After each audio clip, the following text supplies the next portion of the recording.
so longa le lei, ia o le vaenga, ia mo le tātou watunu, whainga pālota. Lau whionga le whonga whetalaia, e fia whaaleo le lango lo nei sui, sai foi aungau aute, le vaenga o lo autu ai nei tu la fono, o le toe le stala ina leo tangata pālota, e lango ina o lo nei sui e sa o le lei, pe ona mai whamtalanga mai lava le aso ngofua le tātou wheiroa inga. Se ia o le aso ana fia, o upo aia sa, o le sau no ai fo ia, ia le tātou maota, e me se fo nai tō le malu tātou malo, wa obsolete le system, wa tauna, e se suinga wa out of date.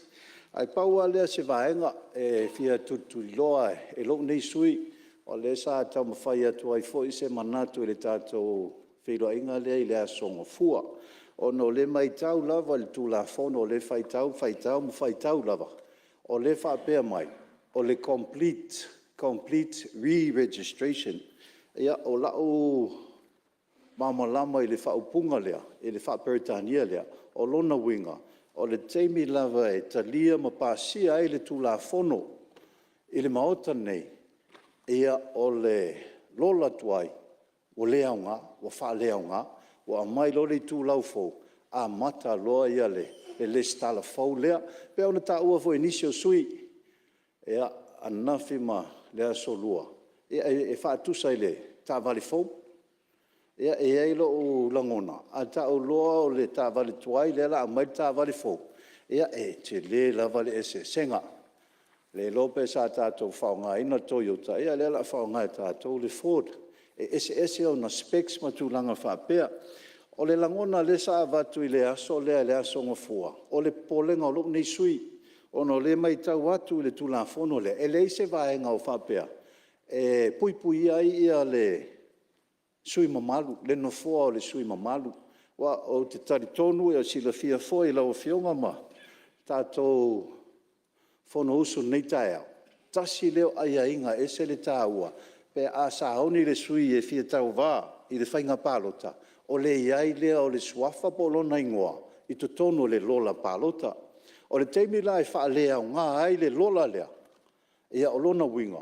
O le o wha lea o ngā fo ia le ngofua. Pe o se o tūlanga ia pe ona. Au le tua lalo. Wa le sa a mai le tali le aso le tātou presiting. E wha o ngā le lola tuai. E reconcile ai le mea fōle la whai. Ia, o le reconcile ia nol whaunga. Ia ai le o le toe alua. Ia tūlanga lea. Peo se polenga lea i lo whiongan minister. A o le tua lalo. Lea le fina ngalo.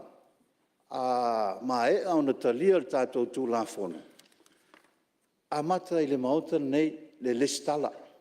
E le leia le stala o sui. E le teme wa saoni e. Ia, ona ngai la i e tua tātou ngaluenga. E le leia le fesidi o le sitoina. O le sitala le mātou sui whai pule. Ia, e tali atu le ofisa, wa mae. Ia, peo tūlanga ia, e whaalea watu ai.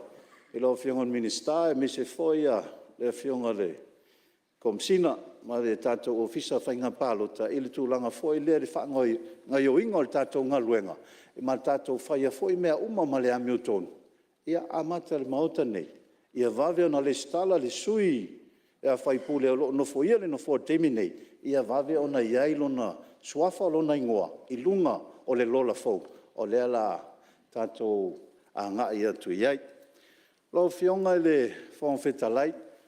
E iai fo inisio atu ngalunga sa whanongolongo atu ai sa la ngā e nisi sui. O le tūlanga foi lea o le a toe a ngai pe o le aunga fo e o nisi sui o la toe tinga ina ia whaipule e au mai ia tangata e le stala. O lau whionga, o lau tilo le system fau le la whai, o lau atu a lalo lau whionga minister. Tato tilo se system e mawhai o na peye upu wha Peritania leo le user friendly. E mafua ona anga e mai a whaipule e whesoso ani le mamalu o le tūmalo. Ona o tūlanga fo ia, o le mātou tūmalo e lanta mai. Te leo nisi o le mātou e tūmalo e anga e mai a le ofisa whainga pālota. E whai e o lato le stala. Ai e o mai mau lato wha mau maunga pepa whanau se ai ti o lo mo mia. E wha mau ni ai o lato lea le stala. Ai o mai i le ofisa, ona fesili la i le ofisa. Alu e toi au mai se tusi o le whaiwhi au. E wha mau nia o oile te nofo i pe a mai le pule nu, se tusi o pule nu. O oi o le tangata o le afi o anga lea. Ea whaatu ama whai lea o na whaatino. Ea ai pe o atu ngalunga ia. O na watu la ia tangata o mai mamao i muri nu nei. Ea o na watu lola ia nofo. O le toi fia o mai. Wa e watu foi sa ili le pule nu. Ea e telefo ia whea wa inga matulanga whapea. Ea a umai fo wa lata palota. Ea o na toi wala au atu la ia le whaipule wha monmole. E fia maua le fisosoani. Peo tūlanga ia, e le whao ngā o le tātou system, ina ia mawhai o na whaingo fia mo tātou tangata. O le mea leo te mori mawina i te mi uma, e o mai tangata e listala.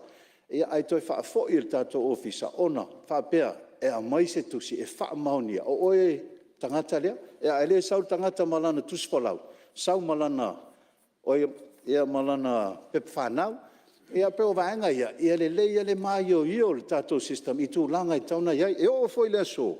O leo te nofo mau whai tau tūla fono mo tau titilo, po iai se pepa o whapipi i mai iai le tātou tūla fono le tau whaofi. Po o iai se kopi o se le template le la whao ngā le tātou online registration. O te fia iloa, po wā ia whesiri le la iai, o ke riva ai au ia, au te fia iloa, ia o swafa, o le winga lo whamtalanga, taipe o mele tam whai atu ai. A le stala mai whafo, o wai e whamaunia le mea o lo o a lala ai ia, o al tula whono le ia, e te pālota i le mea o lo o e reside ai, o lo o e nofo iai, e lo o e nofo ai te minei, pe o tūlanga ia i le tātou online system. Wa leo te whaalongo fo inisi o saunoanga ia o mai atu le asoan nafi. Ia ai a mai le tali mai le naitu, e le mawhai o na tutono le system, se ilonga wa fio mai nei a le sui lea, whai biometrics, pauala lupu naita o na o biometrics na o le leata, ia ma le thumbprint, a o se wha mao nia, o ia e sau mai le nuu lea, o tūlanga ia, o te reiloa la pe mana o mia, o le polenga fo i tātou whahenga lea le online, a iei ni me mana o mia, pe o le pepa lea, o le matai, ma nisi tūlanga. Ea, o le sa tā ua voi nisi o sui, tūlanga lea e ono crasha ia le tātou system pe a, o le tele o le virus, leo tātou te māma lama lea. Ea, a scan mai aka documents ia, ea, o te leilua i lo masini le whaonga, po i eise virus, a le la sen tātou i tātou ofisa, o le mānaia ia le saunoanga le sui a le ofisa, i le asonga fua. A le sunga le whaururu ai le vaenga le IT whapea mai. O le vai teimi o le COVID, le sa whai e lockdown, o le sa matua i tau mawhai e tātou ofisa, sa ili se awala e mawhai ana le stala mai tangata mai tua, ona le sa whai tātou lockdown, o le tua lalo, va ai le tātou system. Ne yo o mai le whainga pālota, ai lockdown le tātou system. Peo tūlanga ia e a watu se tua lalo, e iai foi lau taitonunga, o le tatala i tua o le tātou online registration lewa iai, e le general public ia mātu nui whafo. Ia o le pōlenga na, o iai o ni virus e ono a fia, e le tātou system. Ia matūlanga fo ia po le ase awala o la matai tuai. Ia ai mise. E iai le taitonunga, e le taungo fie le maintenance cost o le tātou system lea, ia awa nei tupu e se wha le tonu pe a tātou tā pena atu, ia awa le whainga pālota i le luongo. Ia, lo fionga e fia whai o se whamtalanga, i le vaenga lea le online registration, i le pōlenga lea iai, pe ona tam whai atu. E mā fua ono whaleo ia ono se o te mana o le tūlanga fo e lea tātou te whaia mea uma ma lea mio tonu. O le pō ana pōla o whionga le whonga whetalai. Sa wala au mai ia siau tei mai se tasi o whio. Angai tu tonu o tātou atunu i wale online registration. O le o te tala i tua. O tele o whiloa inga o mātou a inga, tātou umai whai o tātou a inga, ia e sosea tele o lala whangai nei. E ia tēne whai e mātou potpotonga e whesili mai lava nei o te. E mātou te whia le stala ma watu e lango oe i le whainga pālota le lumana. Ea, uma foi no avea ele tali, e le mawhai, e te pālota lava i le mea o loo whapenaona e nofo iai, paua le mea o te manao mai a auto, o le tau te talo mai moa.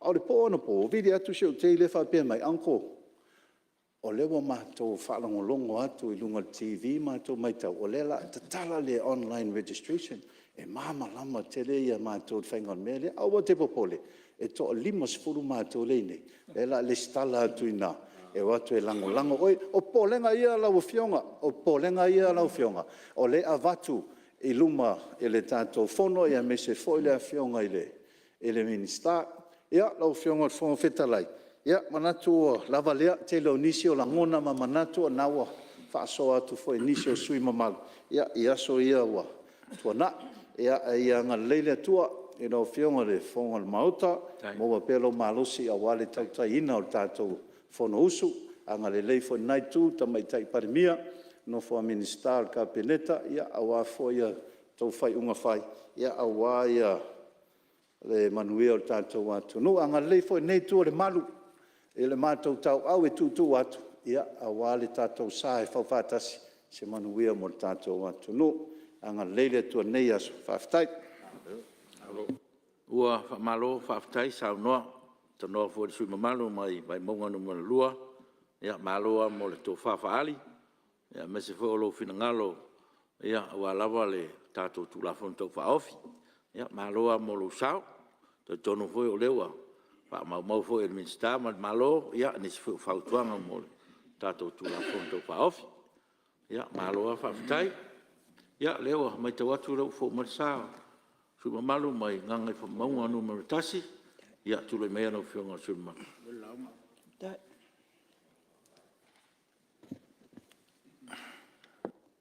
Tai atu I lau whionga I le whonga whetalai mo le awanoa o le nei usunga whono. Ia po le nei awanoa e whaatalo whaloa I atu ai I lau whionga ma loli. Ona sa I le whaatauteia vo I le tātou Fonotaga. Whaatalo wha atu fo I ma whaawhiloa I aloa I lau whionga I le tamaitai Palemene. Ia whapenale ai ngā kapeneta. Lau tō wasenga o minsta lango. Tali umai le nei tū, whaatalo whaisi o mātou taitai, lo mātou sui taitai, ia whapea le mamalu o whaipule uma. O le Palemene o Samoa. Whaatalo whātu I le sau whainga a whaaululunga o matanga lwenga le mālo, ma whaalapo tonga tū ma oti al mālo, whamālo le ngā lulue, mātou e sau whawhai I, ma whai tala, ma whai tonu, ma pase tū la whono, ia e pei outou tau au, ia ma outou, ia o loo whaatino, ia mea e pasi atu nei, ma tua atu nei, si o tātou watunu. Patalo whailau sunga le whailau tusi, sui whailau tusi, whapea le ofisa o le whono o loo whapea nā o na tautua le whono usu al Palemene, ia e mei se fo I o au nanga ese o loo whapenao na tautuaina le Palemene pe au I le teimi e whono ai. Malo ia te uto uma le ngā lulue. Ia e whatalo fo I le tapua I ngā Samoa o loo whaafonga mai, le ngata I Samoa I tono si o tātou atunu, a whapena fo I nai o tātou tangata, o loo whapenao na mai moa ma whaafonga ma mau mai e ala I televise ma walesi whaasalalau. Lau whionga I leo mamalo ni malo, ma le masiofo. Papena fo I le sui o le fono o sui tofia ma le fatua. Ia, ne pa ia o Samoa I ona tūlanga whaalupe o le anunu atu. Ia e meise o le au whainga luenga tu tofia le atua. O loo whapena o na nono manu, ma moli tālo sanga. Ia awa ia le manuia o Samoa, manai o tātou tangata. I le ma le whaatalo whaapitoa mo le tapua inga si o itu malo ngā ngai whamaunga no mea la mua. le fioanga o sao e wha, a inga sao malau, le ati pou niu ma le wha sau, lau fitalainga le vea o le oe o le ali o le tu, e nofo ai tu a inga ia sa fotu. Le fio lo fionga teito mawalo, wha pea le fitalainga i le tau a sa, wa malo le tapua, malo wha fitai le talo, ia e mei se wha malo le ngā lulue. Ia, lawa fionga le fonga fetalai, ia, o le anga i atu e sina wha matalanga. Pai e se sao e tu sai fo i o le tātou mata upo o loa wha taatia i le maota, o teu teunga o le tulafono o whainga palota. Lawa fionga le fonga fetalai e tel tonu, o le ale umi tele se wha matalanga. Wa wha fafonga ia le maota nei, wa whaafonga fo i lo tātou watunu, i le tātou a mata mai a meise o suima malu o le fono, i le tātou pre-seating i le asonga fua. Whaafitai atuai i le fionga i le minsta i le whaatula i mai o le tula fono. Lau fionga le komisina ma lau whainga luenga, ma lo, mai tawina i le nafo i tae ao e te le ale whatu. Ma lo le langa, ia mai o lea i nā tae ao sa whapenao na le moli mau umata tau le sai o le pre-sitting, le nai tū ma le nei tū, i tala ma whamatalanga e whai o le tau ma whai atu o le nei tū. Ia a o le angiangi malosi mai fo i le nai tū. Ia e whawhetai i le fionga le tamai tai Palemene, i na alu suanga le wā tele, tātātou whawhafonga. Tele popolenga. O tele atu ngalunga, pifo i o na iei le so lua ma le so anafi. E tele lu i tau, tele i o whaapesili na tula i mai. Ai mai se, ia popolenga i ni whaafita auli e ono tula i mai i le nei tulanga fou o la tātou wo iai o le toi te wino o le nei tula fono. Ia ai whawhetai o leana, saunga mai le, mai tai Palemene le mamai le kapineta, ma le whainga malo. Ia, nāna wawe umai le tātou fono, ia, mānaia. Ia whaalua atu fo i le taitai o le nei vaenga. Ia, tantonu le alana, ho o mai ai le tai au le asolua e pe o na tātou iai. Ia, wa uma le whetongi, ia i le asa. Ai mai so le si o leo, whai ato o mātou, au le sau fo i le naitu. Ia, nā whai a mōli mausa i eia fionga i min star sa sau noa. Ia, le si fo i la lātou fonga. Ia, ai, whawhetai le atua. Mea kako e whapengao ngā whai. E, popole fo i ngisi, kako maka upule a whapea kau ki o mai o kako o whaipule. Ai, pauale, le ko lalo al ngesui kako bangaku I faipule e le ongia kako mea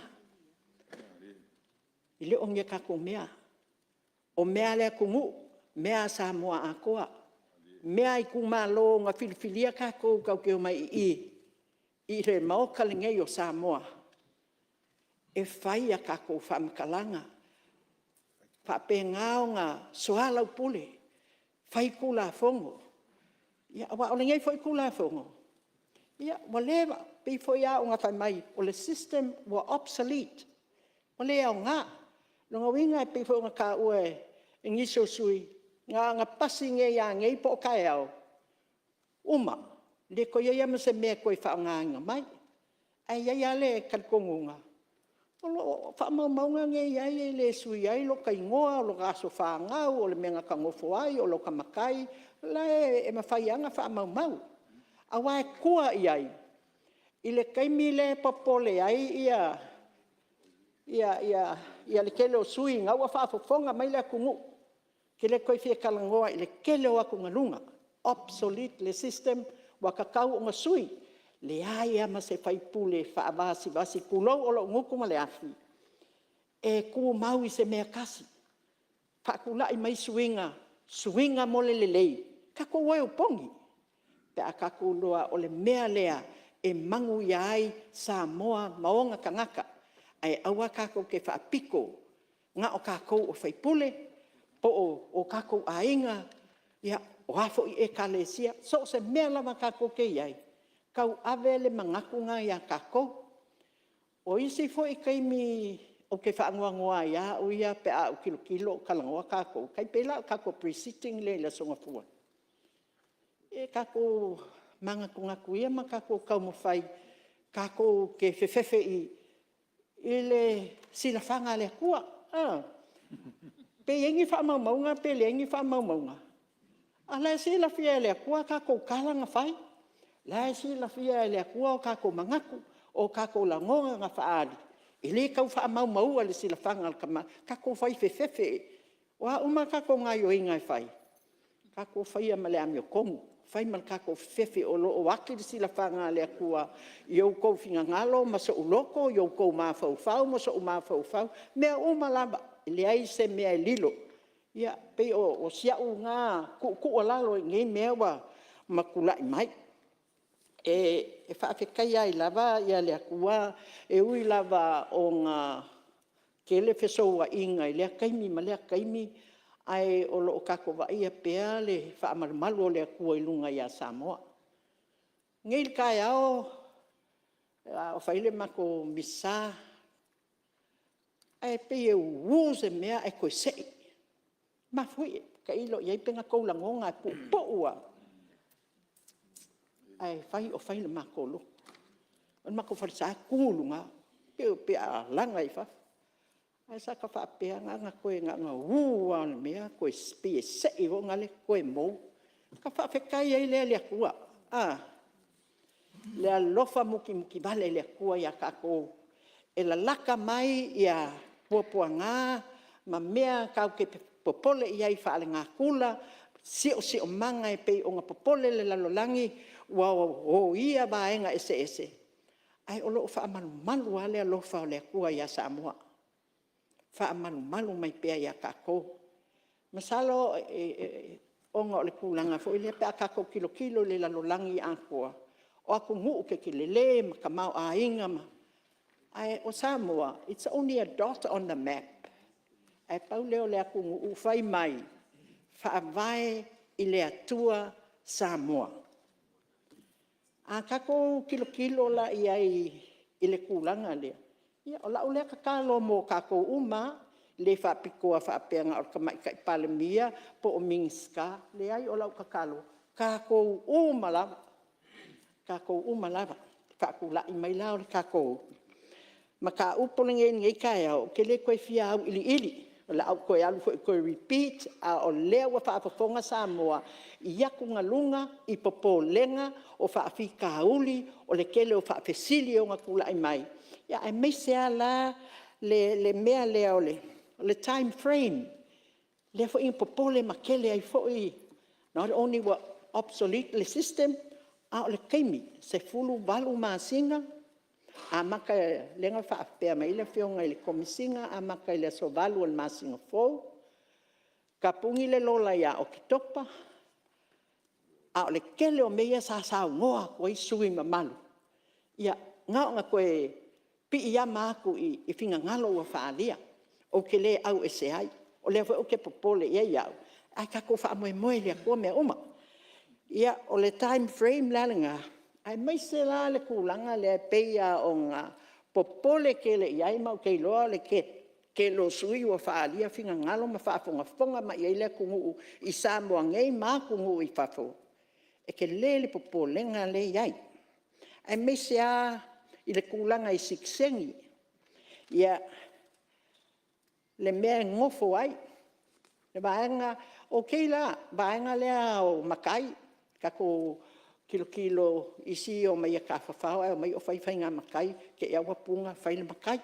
Ai whako aho o mea le Samoa, le lau maalu, o kasi ngā whawhesili.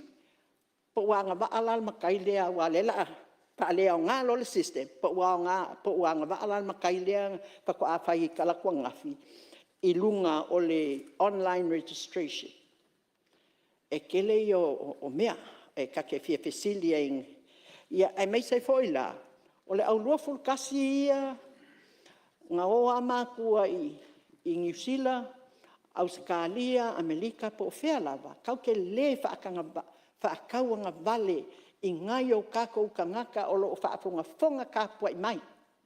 Le ai e le whaakauanga vale ngisi o Samoa lako, Samoa kako, paule ese ngā lango ngofo mai whafo, kako wala ngei kako lau ele. Ai o le whaasingo manga lea i le mea ke palo kai. Ia ngisi o kako ainga mo se whakaikainga.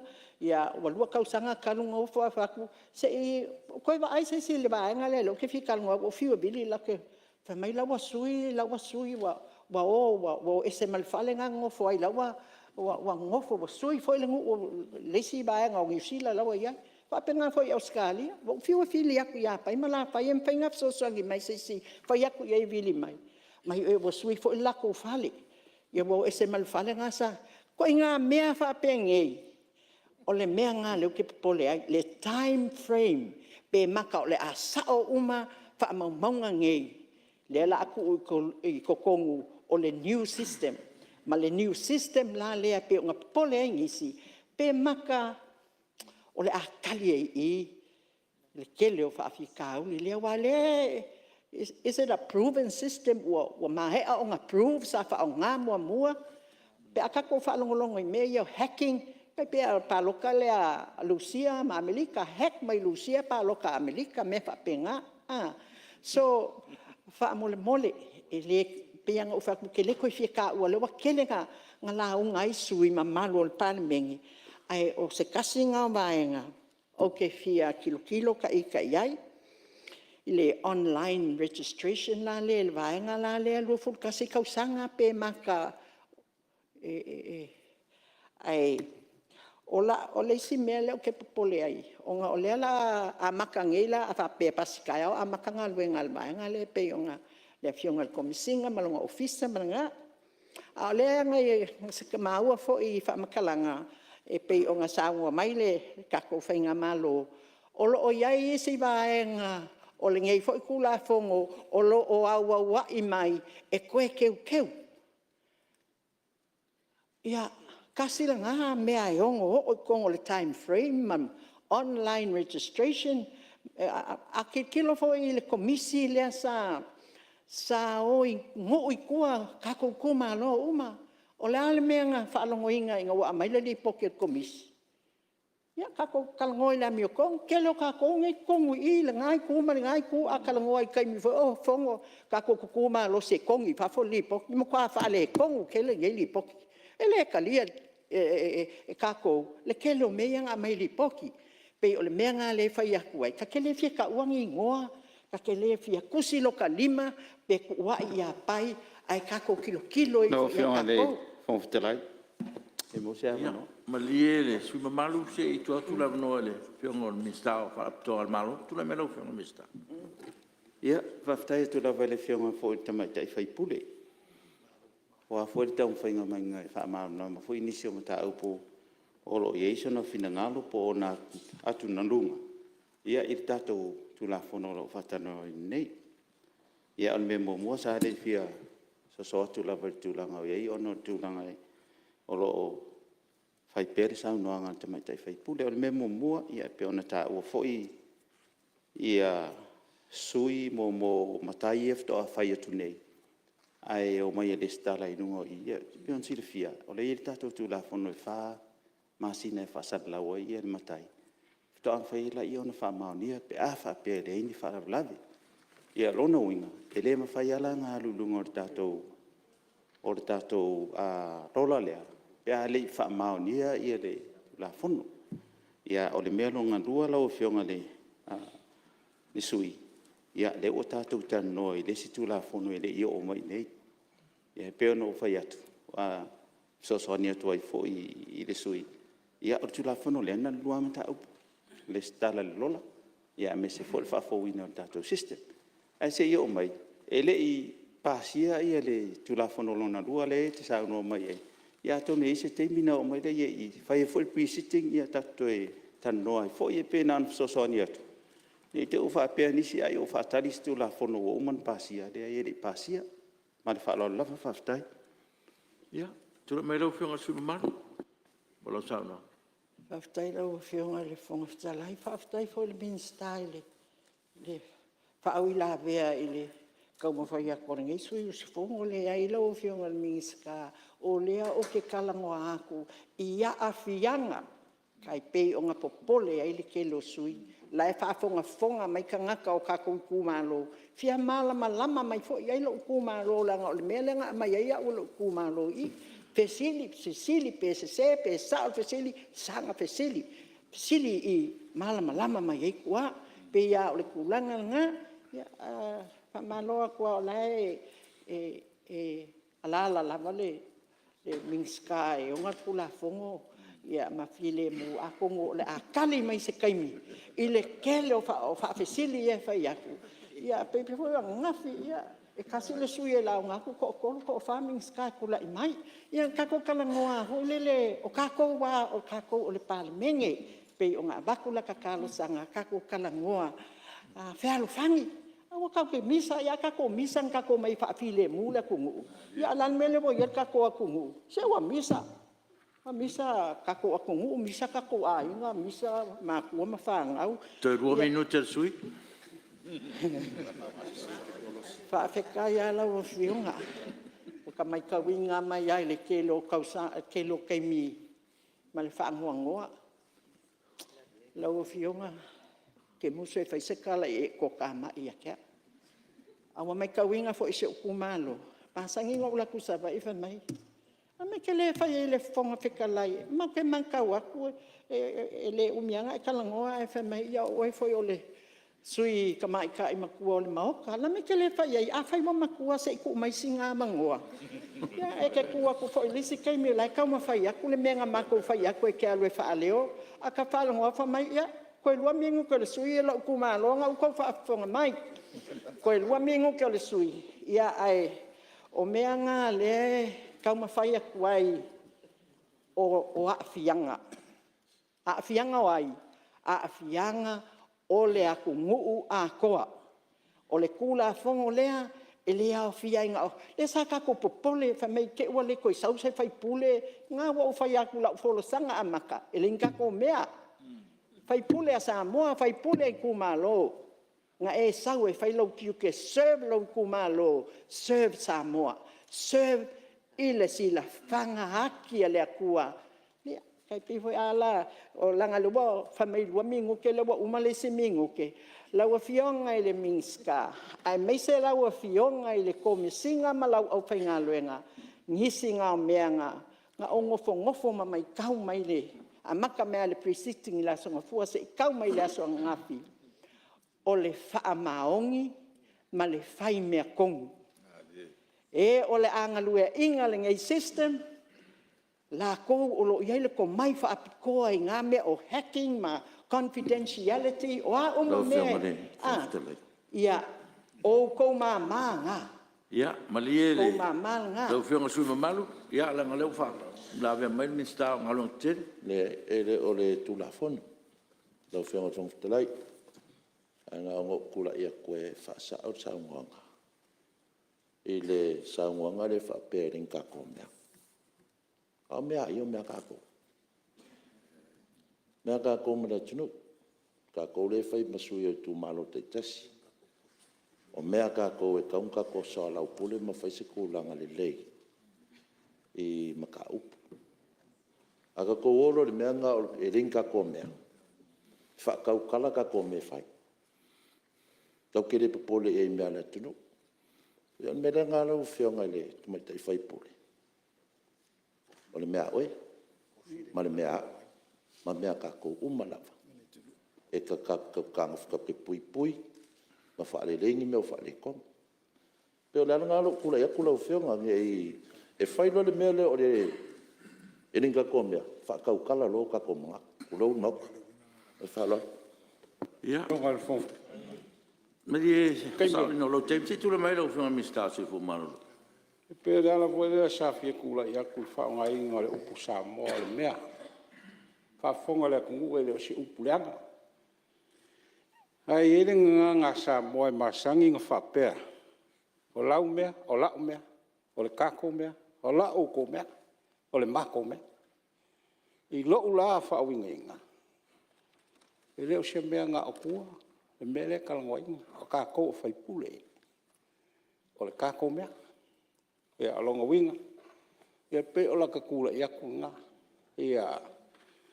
O le kumai ka i eseve, e fai mai ai o le akua, le foi sa misa.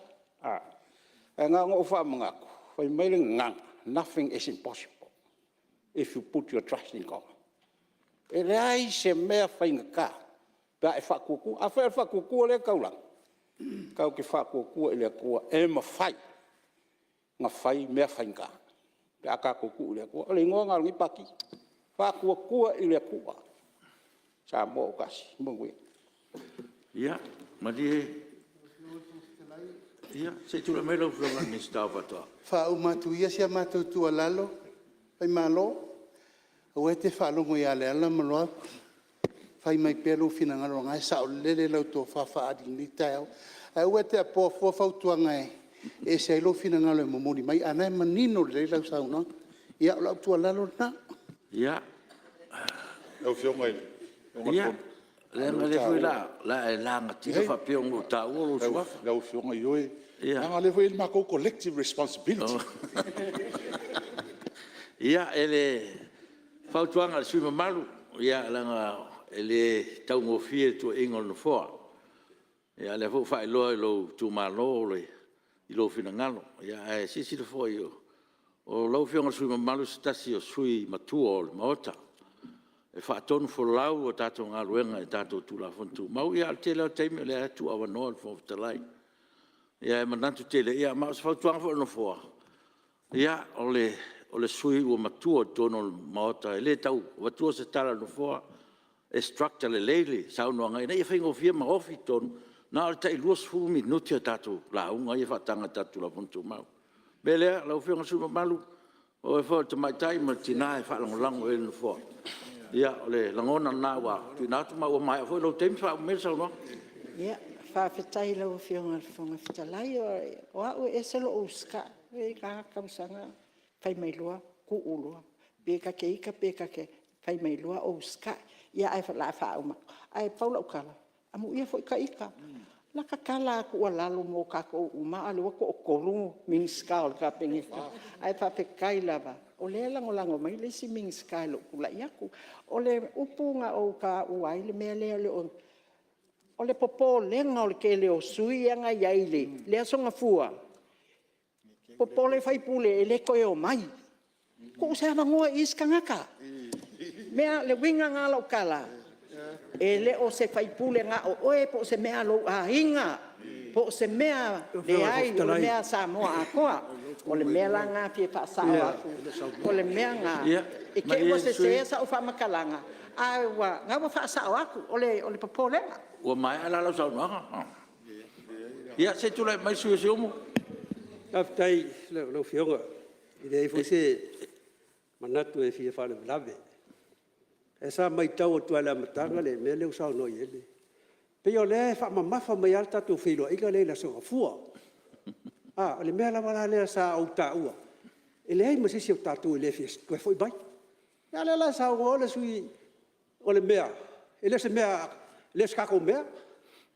E lang kau le upu le ka o ka ua. O le mea mongi o upu e kusa. Oi se se lo fia sau. Se fa mai. Oi se se lo ka fia sau pal pingi le si pula ika. Ia, le pe ke kui mai au. Le vai ka karo le kua. Pape mai. Ka ko ave le ko pe inka ko upu mamafa, upu leanga. Nga fai le fo ka fa pe le fa mawinga. Ia pe la ke lo au le ko mai fa kala. O e fa. Malu do foi le sau noanga sui mamalu ma si umu ia e au te popole i tol tatou mota ia fa umele sau noanga lau fonga sui mamalu. Ia. Whamarulu aku si o kuangange aku, ka kuangange aku.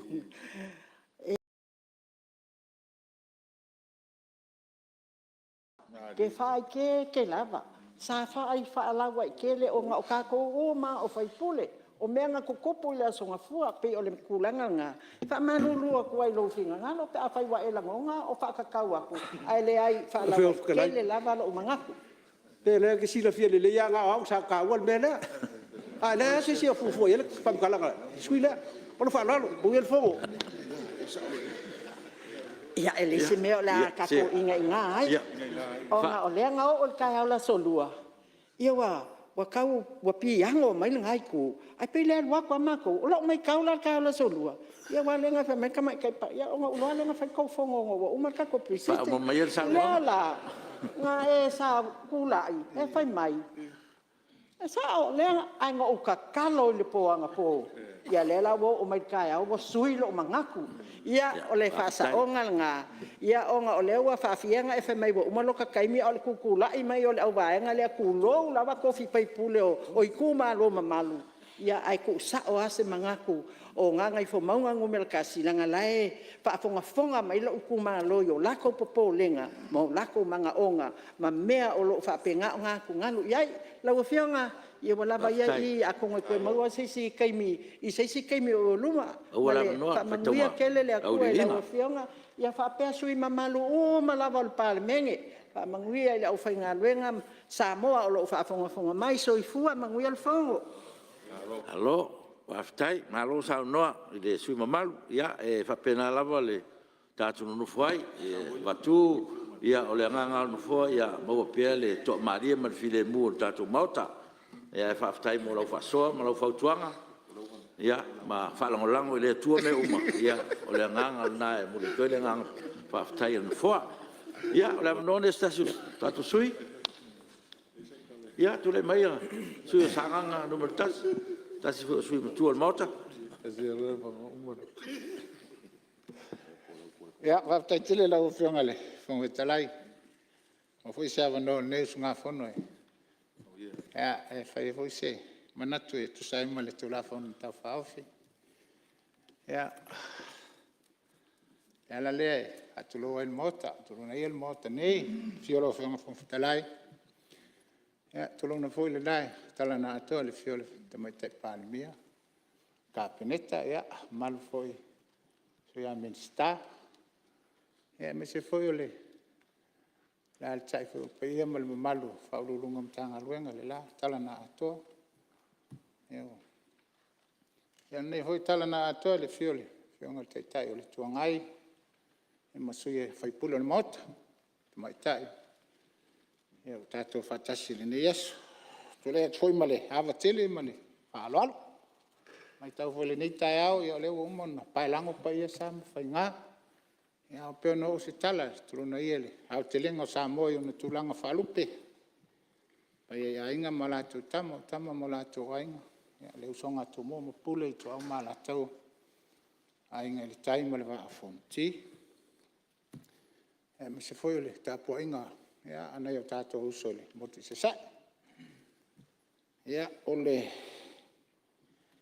falong long to ele ni so yo na tulanga lo fionga fong talai ia mai ai la song fu sa fa penao na fa tinol tato pre-sitting ia ma se foi tona ia tu la so loma ana na ia olo fa penao na fa arif na ngalo o to mai tai ma li fai por foi o le mota ia e tu sa le tau o le ne foi tu la fonto fa fi lo fionga fong talai aunga o te la o mai tau ia pe ona ia ile a songa fua ia sa fa ali lava le langona e lango le tu la fono ia tu sai foi male fa mala la maina le fionga al komisina mo le ofisa ile tu langa o ia ile tato a lola palo ta foi ia po tato ta o obsolete le tato lo ia o le system foi ia o fa pena on te tau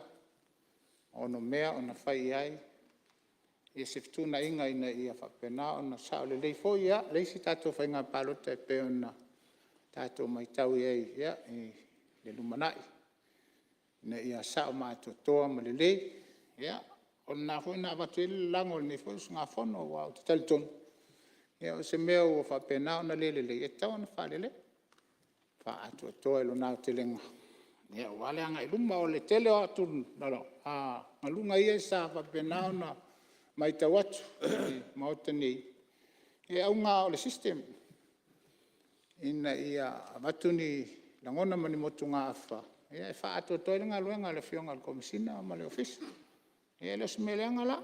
Nei te ele ulunga fo inisi o tulanga e pe ele mai tau.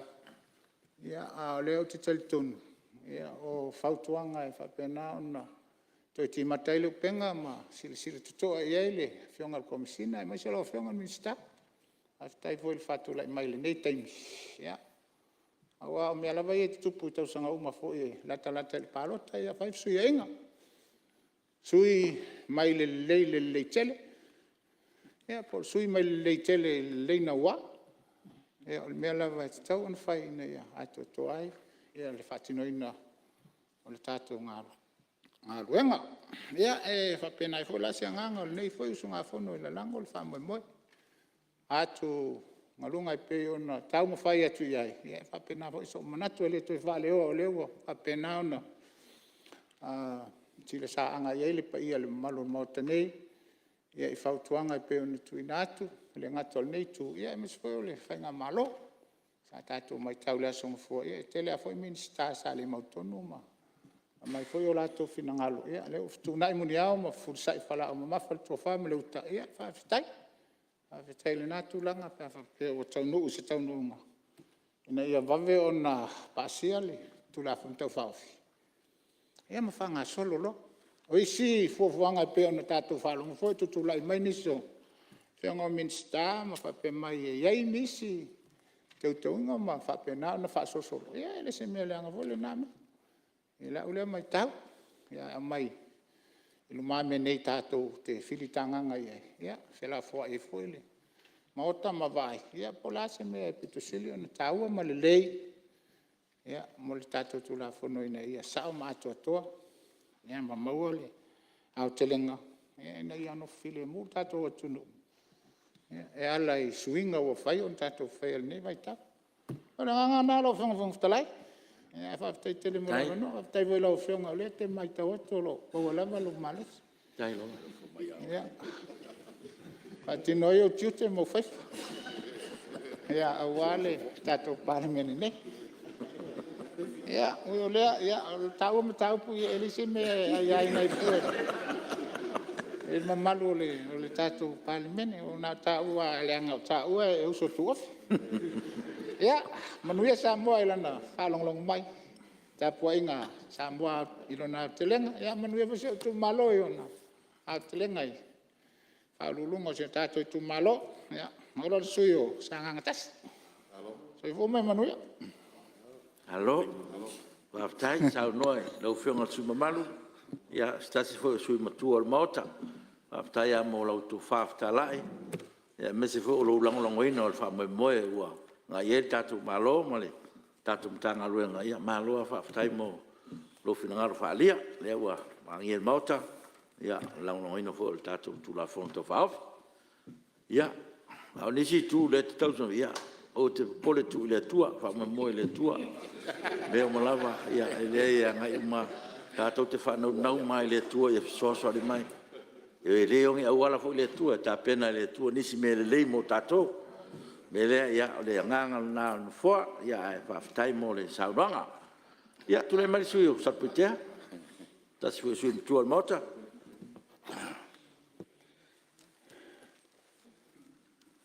After ia tu la fionga le fonga festalai.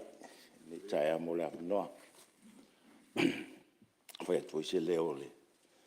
Le nei sui fon. Ale foi se le ola fionga le fonga festalai. O te wha malu atu. O se selo o fwe whai mele nei taia. E lea o se whatau te umakoa i ngalo ngimo lava ia tea. Ai le whapea le lango le tātou wha moe moe peo nei ai ia katununga lau fionga. Au le whai la se leo ia e mumuana whatu lau li maotka. Pau o le maotka nei. Le fiola o fionga. Whangata lai.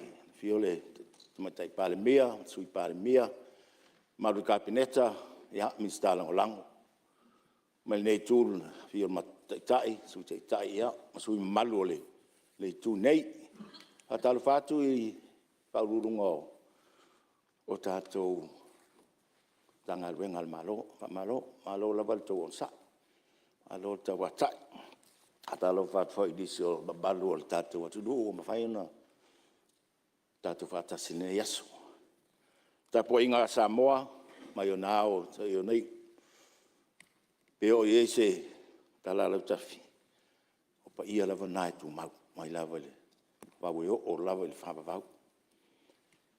So tu malo sa pa tea, ia, mai lava i malaya onga se e pa e whale pau, whaftai lau tau talo, whaftai lau tau tapo i mai, awal whaival tau sui, ia, awa se leo tātou tu malo, bang whapawhai. Leo fionga le whongwhita lai.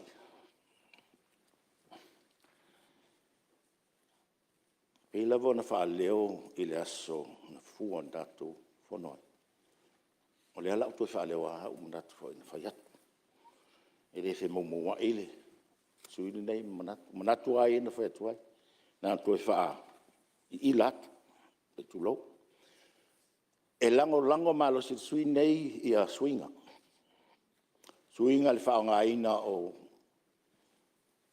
teknolosi. Whai ai ngā ruenga tātou mtanga ruenga. Ma le tātou malo.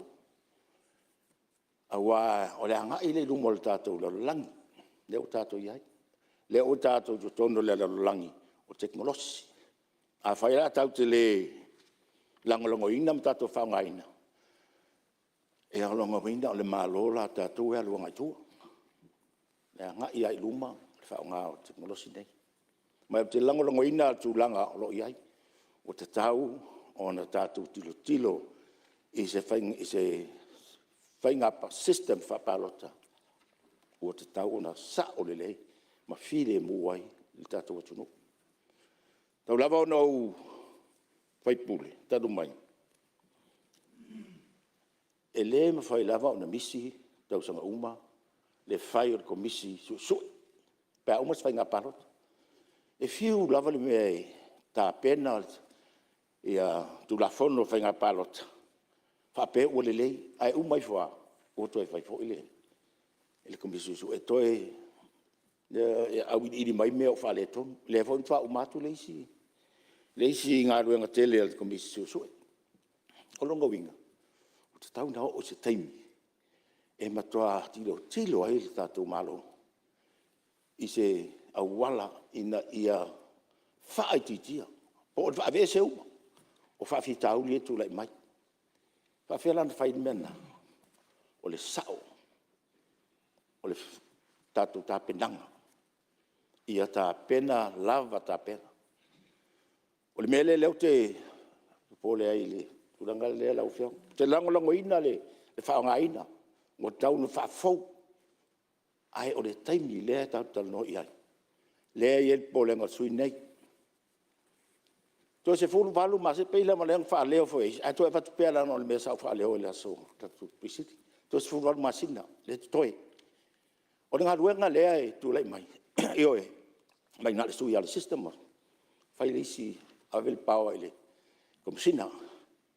Whai ngofi e ia na whai o upuna. A al whati nonga la. E lea lai pole sui nei. Le pole ai. This is a major overhaul o kako electoral system lau fionga. E leo se mea whaingo fie. E leo se tamai la sanga le la tatu o iai. E te le. A lea e whai mai. Se furu masina le la patino mai mene. Na sao noa foi e sui. Na pau ale mea o le whaatanga o na le stala mai o tangata mai whafo. O lau tutiro na iai, pe o mea na lua ma le ave le pau e le fionga le komsina. E whae ma whafou ma le stala ma toi le stala.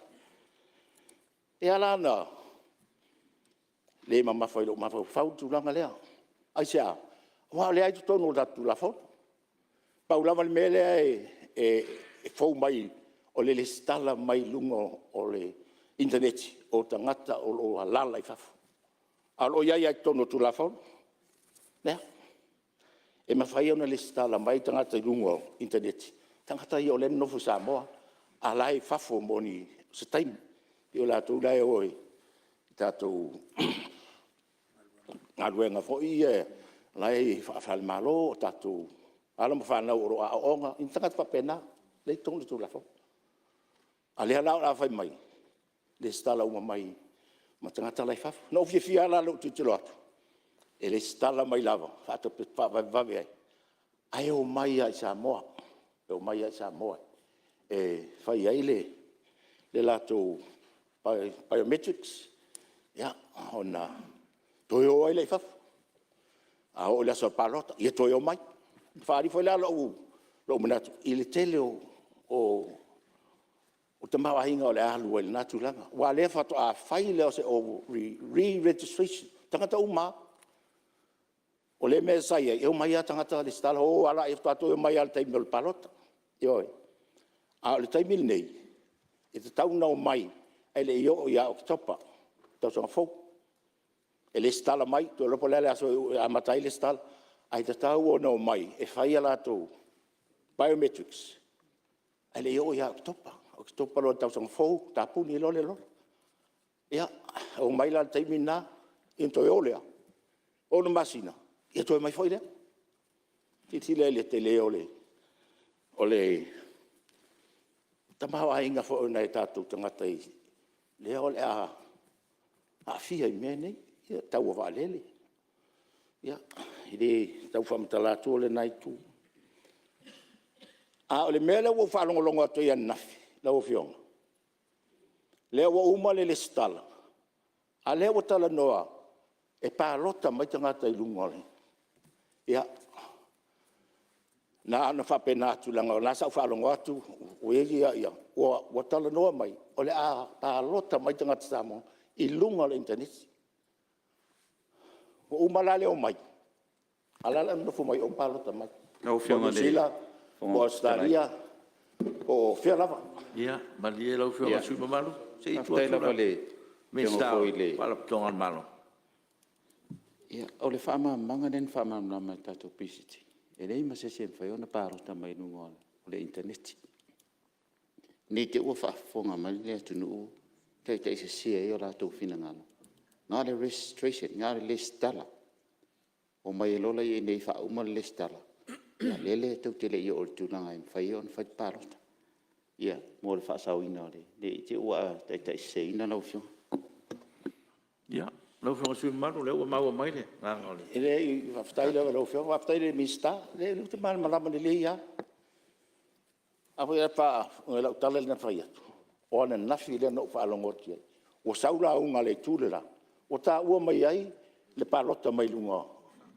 Whangaso sol. O longa winga. O le mea lea le tatu tu la fono le.